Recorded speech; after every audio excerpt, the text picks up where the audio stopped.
The evening began just like any other. I was unwinding in the bedroom after a long day, waiting for my husband to return home from work.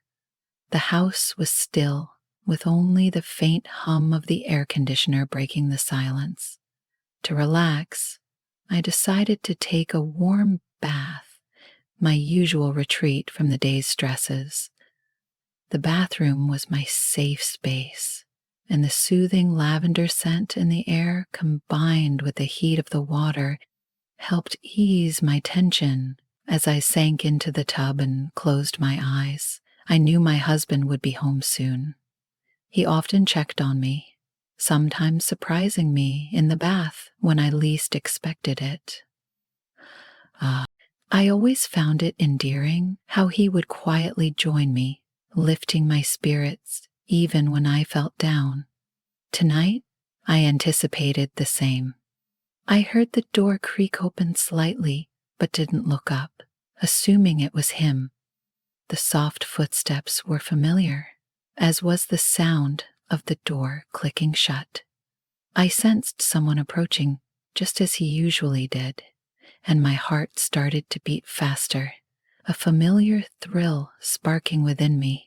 The dim light in the bathroom blurred the details, but I didn't need to see clearly. I knew it was him, smiling softly, my eyes still half closed. I waited for him to say something playful or affectionate, to touch my shoulder or tease me like he always did. But there was only silence. I could hear the faint rustle of movement as whoever it was came closer. I felt their presence, standing just behind me, and my skin tingled in anticipation. My heart raced, the quiet suspense making the moment even more thrilling. I opened my eyes, still believing it was my husband, but a sinking feeling in my gut told me otherwise. Slowly turning my head, my breath caught. Standing there wasn't my husband. It was my stepson. For a moment, I froze, unable to process what I was seeing. My thoughts raced, trying to understand how I had mistaken him for my husband. The shock of seeing him so close, watching me in such an intimate moment, sent a shiver down my spine. He looked as surprised as I was, but there was something else in his expression, something I couldn't quite read. Was it curiosity? Desire? I couldn't tell, but it thickened the air between us with tension. Quickly, I grabbed the towel from beside the tub, wrapping it around myself, my cheeks burning with embarrassment. I tried to laugh it off, assuming he had entered by mistake, but the silence was overwhelming. I couldn't find the words at first, my heart still pounding, not from fear, but from the strange intensity of the moment. There was something electric in the air, something I hadn't anticipated or experienced before. "What are you doing in here?" I finally asked, my voice unsteady and unsure. He hesitated, his face flushing as he looked away briefly before meeting my gaze again. I thought you were Dad," he muttered, his voice awkward and low. He was clearly embarrassed, but he didn't leave. Instead, he lingered, as if unable to walk away. A part of me wanted to tell him to go, to make everything feel normal again and erase the awkwardness. But another part of me, the part that felt the electricity in the air, was curious. What was he thinking? And what was I feeling? I couldn't ignore the heat rising within me, the strange rush of being seen this way by someone other than my husband. It was wrong, and I knew it, but I couldn't push the feeling away. Clearing my throat, I tried to break the tension, but it only seemed to deepen. "Well, your dad's not home yet," I said softly, my voice barely above a whisper. He took a small step closer, his eyes locked on mine. I could see his chest rising and falling quickly, as though he was as uncertain as I was about what was happening. Yet, he didn't leave, and I didn't tell him to. For a moment, we were both trapped in this strange, forbidden silence. My heart pounded, and I wondered if he could hear it too. The room seemed smaller, the air thicker, as though everything around us was holding its breath, waiting for something to happen. My mind whirled with questions about what to do, what to say, but I couldn't move, and neither could he. Then a soft knock on the front door shattered the moment like breaking glass. We both jumped, startled by the sound. The spell was broken. Without a word, he turned and left the room, leaving me sitting there, wrapped in my towel, my heart racing. I sat motionless for a few minutes, trying to calm my thoughts and make sense of what had just occurred. It felt like we had been caught in a moment that shouldn't have existed, a moment that was both wrong and strangely intoxicating. Eventually, I stepped out of the tub, dried off, and dressed quickly, my mind still spinning with what had happened. As I left the bathroom, I heard my husband's voice greeting his son in the other room. Life around me carried on as if nothing had occurred, but for me, everything had shifted in that brief, tense moment. I couldn't get the memory out of my head. The scene replayed over and over in my mind, taunting me with its unanswered questions. What if the knock on the door hadn't come? What if we had stayed in that room, the tension thick between us, with no interruption to break it? What might have happened? As I lay in bed next to my husband that night, I couldn't shake the feeling of my stepson's gaze lingering on me. The way he had looked at me. It was a thought I shouldn't have entertained, a dangerous notion that crept in despite my attempts to push it away. It lingered at the edge of my mind, tempting me in ways I didn't want to acknowledge. As much as I wished to forget, I knew I couldn't. That moment had shifted something within me, something I wasn't ready to confront. It hung over me like a secret, one that could unravel everything if I wasn't careful. The next morning, everything seemed back to normal. My husband kissed me goodbye before leaving for work, and my stepson barely glanced my way as he walked out the door. Yet, the memory of that moment persisted, unspoken but undeniable. No matter how hard I tried to dismiss it as an awkward accident, I couldn't stop wondering what it meant and what it might mean if we were ever alone again. I told myself it was nothing, just a misunderstanding. But deep down, I knew it wasn't that simple. Something fundamental had shifted, and there was no returning to how things were before. The days that followed were filled with a quiet tension, an unspoken energy between my stepson and me. Each time our eyes met, or I felt him pass close by, it brought back a flicker of that night, a reminder of the charged air between us. I acted as if nothing had happened, brushing the moment aside, but we both knew it wasn't so simple. My thoughts often drifted back to the way he had stood there, the look in his eyes. I didn't understand why it affected me so deeply, but it did.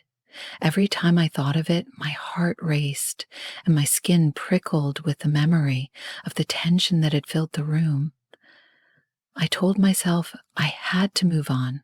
I was married to his father, and we had built a good life together. but I couldn't ignore how that unexpected moment had awakened something long dormant inside me. It wasn't just curiosity or attraction, it was something deeper. It was a yearning to be noticed, a desire to feel seen, buried beneath the routines of my marriage. About a week later, my husband was called away on an unexpected business trip. He wouldn't be home for several days, leaving only my stepson and me in the house. I told myself it was no big deal, that life would go on as usual, but a part of me felt uneasy, as if something inevitable was building between us. That first night, I couldn't settle.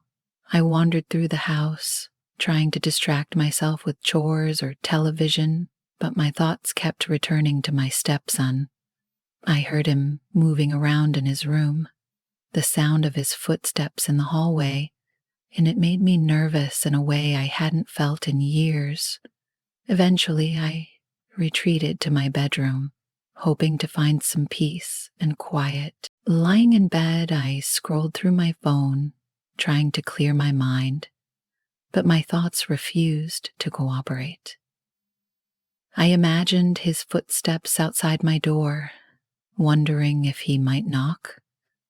I shook my head, dismissing the thought as absurd. He was probably just as uncomfortable as I was, and would never cross that line. Yet, as the night wore on, my nerves remained on edge. Unable to calm myself, I got up to go to the bathroom, hoping that splashing cold water on my face might help. The house was silent, the dim hallway light casting long shadows as I walked. Standing in front of the mirror, I stared at my reflection. I hardly recognized the woman looking back at me, a person caught between guilt and desire, unable to reconcile the tension brewing inside. Closing my eyes, I let the cold water run over my hands before bringing it to my face. When I opened my eyes again, my breath caught. In the mirror, I saw him. My stepson was standing in the doorway, watching me. Unlike that night, there was no mistaking his identity this time. My heart leaped into my throat, and I spun around, instinctively clutching my towel around myself, though I wasn't in the tub this time. "What are you doing here?" I asked, my voice barely audible. He didn't respond right away. He just stood there, his eyes locked on mine with an intensity that made my stomach flutter. His gaze was dark, filled with something I couldn't quite name, something that made me feel both anxious and intrigued. "I didn't mean to scare you," he finally said, his voice soft and low. I needed to talk," he said, his voice hesitant. I swallowed hard, unsure how to respond. The room felt suffocating, the tension so thick I could hear my heart pounding in my chest. "About what?" I managed to ask, though I wasn't certain I wanted to know the answer. He stepped closer, and I could feel the warmth radiating from his body. His nearness made my pulse quicken. Night," he said quietly. "I can't stop thinking about it." My breath hitched. This was the conversation I'd been dreading, the one I had desperately tried to avoid. But now, as we stood face to face, I realized I hadn't been able to stop thinking about it either. The memory lingered, the feeling of being seen in a way I hadn't been in years. "I thought you were your dad," I said quickly, hoping to diffuse the situation, to make it seem like a harmless misunderstanding. But even as the words left my mouth, I knew they weren't entirely true. "I know," he replied, moving even closer. "But it wasn't just that, was it?" His words hung in the air, heavy with meaning. I didn't know how to answer. Part of me wanted to push him away, to tell him to leave and pretend none of this had ever happened. But another part, the part that had felt that strange, electric thrill that night, wanted to stay in the moment, to see where it might lead. I don't know what you're talking about, I said, but my voice wavered, betraying my uncertainty. He was so close. Now I could feel his breath against my skin, the warmth of his presence sending a shiver down my spine. You do know, he whispered, his hand brushing lightly against my arm. The touch sent a spark through me, and I couldn't suppress a soft gasp. This is wrong, I said, but the words felt empty, hollow. There was no real conviction behind them, no genuine desire to stop what was happening. In that moment, all I could feel was the heat between us, the pull of something dangerous and forbidden, something I hadn't felt in years. I'll leave if you want me to, he said, his voice barely audible. Just say the word and I'll go. But I didn't speak. I couldn't. The truth was, I didn't want him to leave, not yet.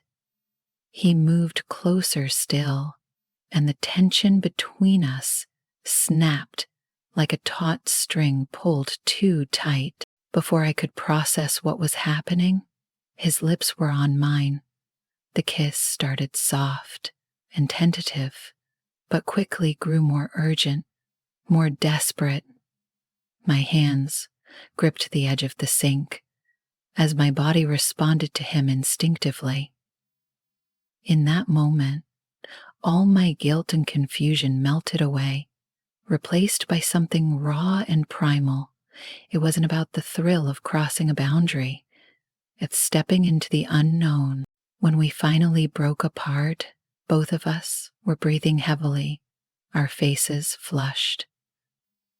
I could see the same mix of emotions in his eyes that I felt: longing, guilt, and confusion.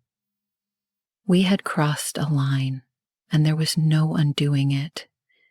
I'm sorry, he murmured, his voice thick with emotion. I didn't mean for this to happen. I shook my head, still struggling to catch my breath. It's not your fault, I said softly. It just happened. We stood there in silence, the weight of what had just occurred settling over us. Neither of us spoke, both trying to process the moment. But even as reality began to sink in, I couldn't ignore the truth. I didn't entirely regret it. If this story touched you or resonated in some way, please consider liking and subscribing to my channel. I'll continue sharing stories like this, tales of resilience, healing, and finding hope, even in life's darkest moments. Thank you for listening.